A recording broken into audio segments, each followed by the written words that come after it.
This is chapter 6, entitled Unremembered History, from the book The Pathology of Power by Norman Cousins.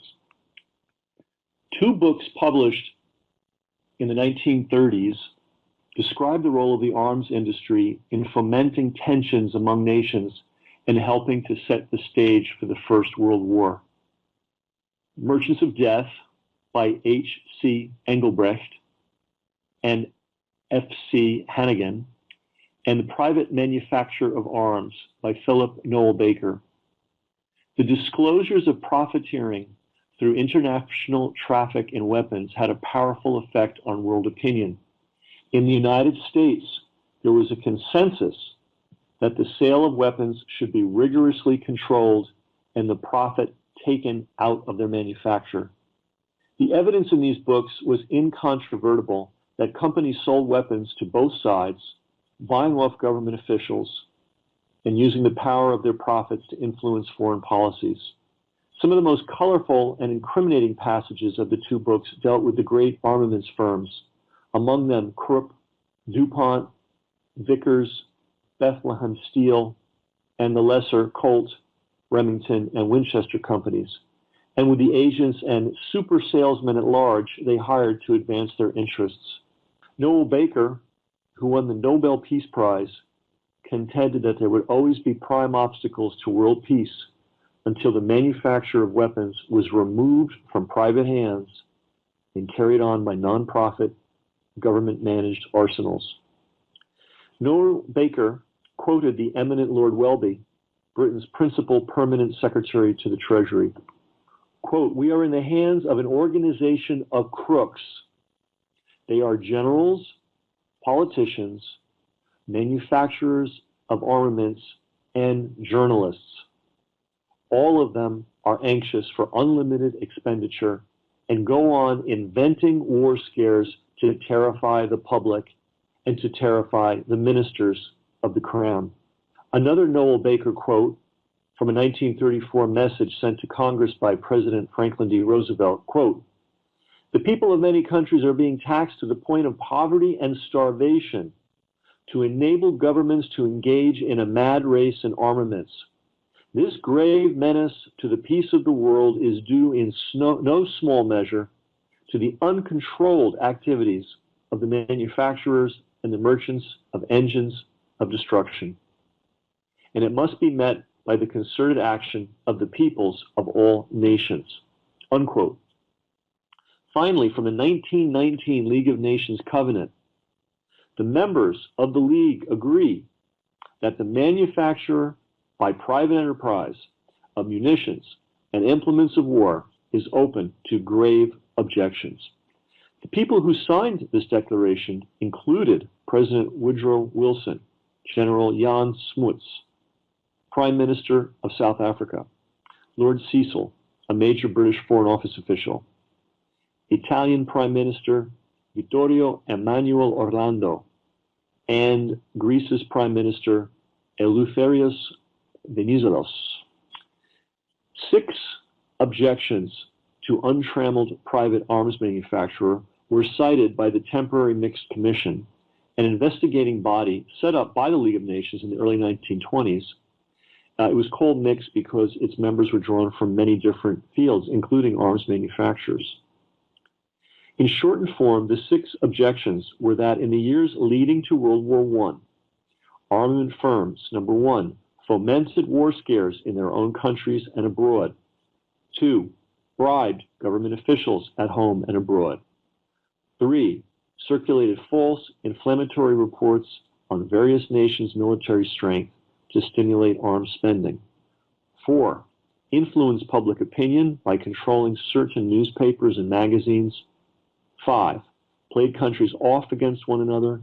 And 6, organized international arms trusts that pushed up the price of arms. Now we're going to go a little further into this. We're going to talk about William B. Scherer.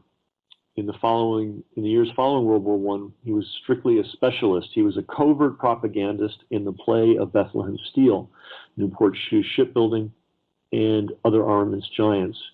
Scherer's assignment on instructions from his employers was to undermine peace and disarmament initiatives. Before getting into this line of employment, Scherer was a fight promoter and a nightclub manager.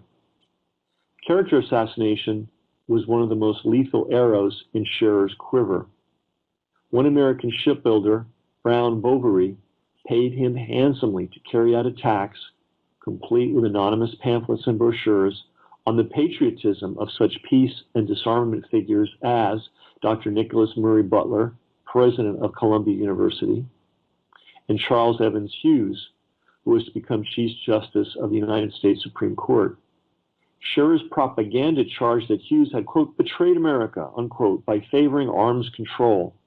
The shocked readers of Scherer's pamphlets did not realize, of course, that they had been paid for by armaments firms. Concurrently, Scherer had many other engagements.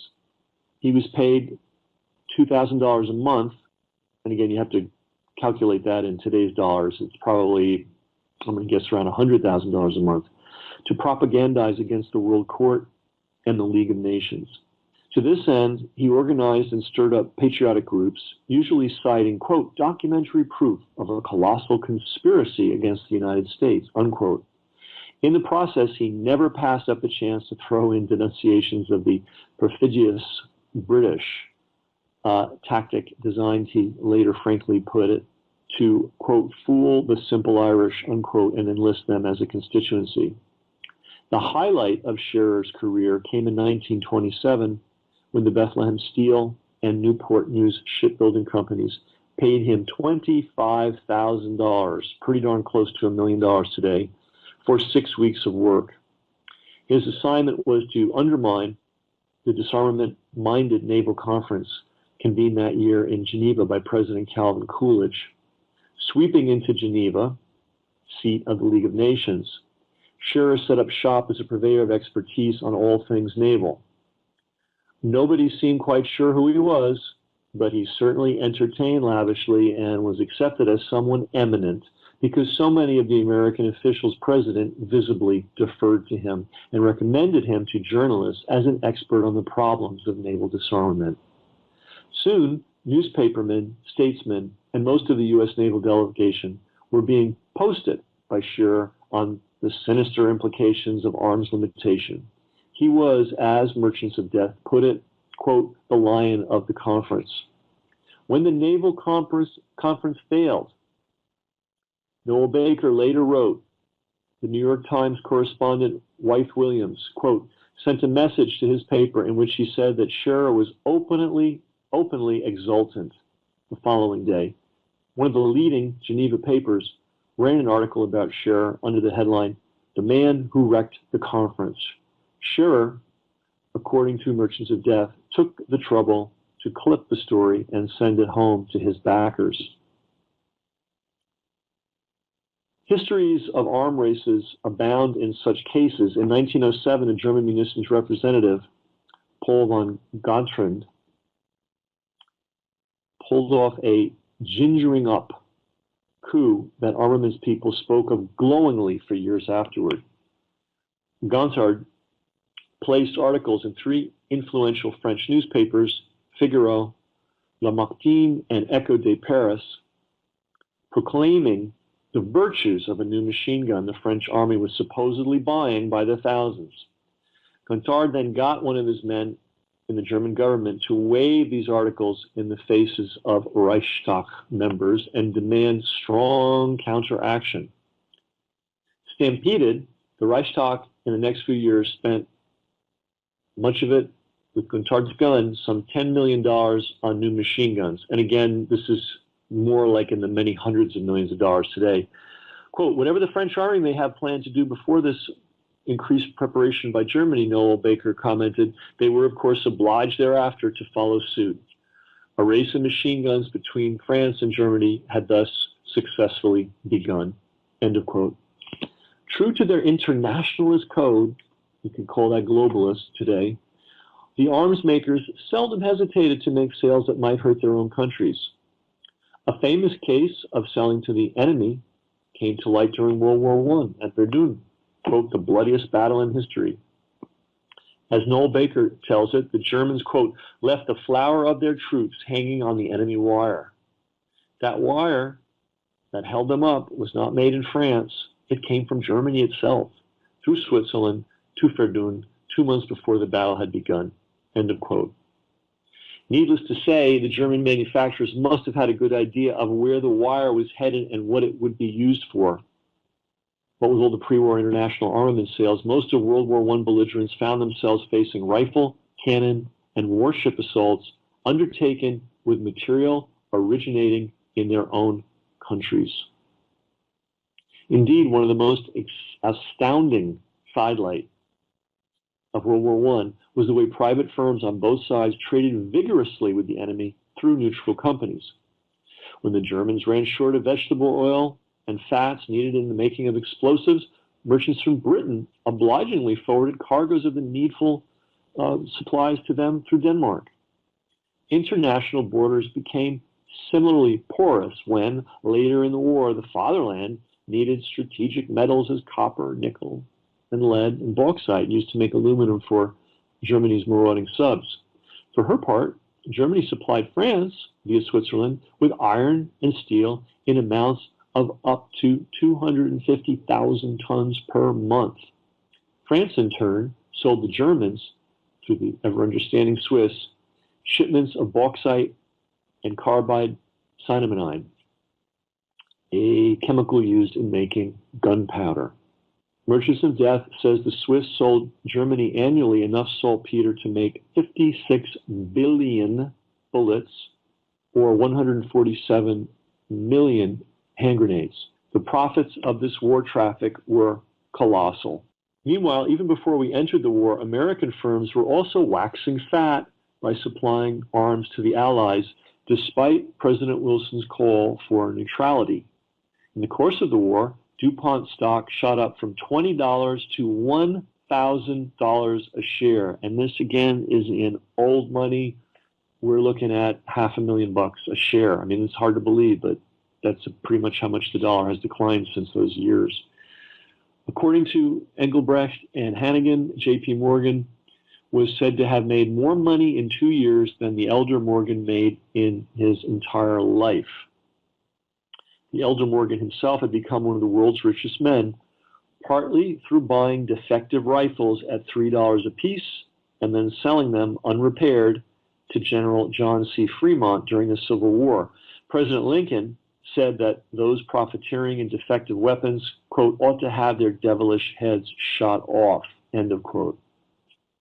Allied munition purchases from America in the war amounted to $4 billion.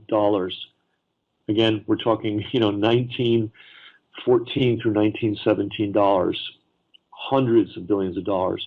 If you add, quote, non-war material, Allied purchases from the U.S. during the period from August 1914 through February 1917 exceeded $10 billion. When it came to manipulating public opinion, American arms dealers were far behind the Krupps of Germany in World War I. The Krupp family arms dynasty dated from the early 1800s, when Krupp's cannon far outperformed the French artillery in the Franco-Prussian War of 1870. All the world, the Chinese Navy included, lined up for Krupp's ordnance. Whenever supplies lagged behind in demand, Krupp arranged for the licensing of his patents. In this case of armor plating, Krupp charged royalties of $45 per ton. By 1912, Krupp was selling half its products abroad. From the onset of its major post-1870 phase, Krupp found it prudent to co-opt the government, the nobility, the military, and the public. 3 major newspapers were under Krupp's control. It was easy enough to move public opinion in favor of big Krupp contracts. Bribes and payoffs assured that the Army and Navy brass would push Krupp's products. And on it goes. This chapter is called Unremembered History. It's chapter 6 in Norman Cousins' book of Pathology of Power. And talk about unremembered history. The American public used to know and know clearly that World War I, and by extension all wars, are creations of arm manufacturers in conjunction with corrupt political officials, corrupt military officials, and the ever-corrupt news media. This was common knowledge in the 1930s. The average American believed that arms manufacture and the defense industry should be entirely privatized. In other words, it would be should be taken over, exactly the opposite of privatized. It should be taken away from private hands and put in the hands of the government. Is it a perfect solution? No. But it takes the profit motive out. And the profit motive is not only leading to the waste of trillions and trillions of taxpayer dollars, which impacts everyone's standard of living, and it will certainly impact your children's and their children's standard of living, but it also foments war. It's kind of hard to go to war if you don't have weapons. And if there is no profit motive in making weapons, you don't have people running around stimulating paranoia, stimulating hostility, stimulating aggression, playing both sides against the other, and so on.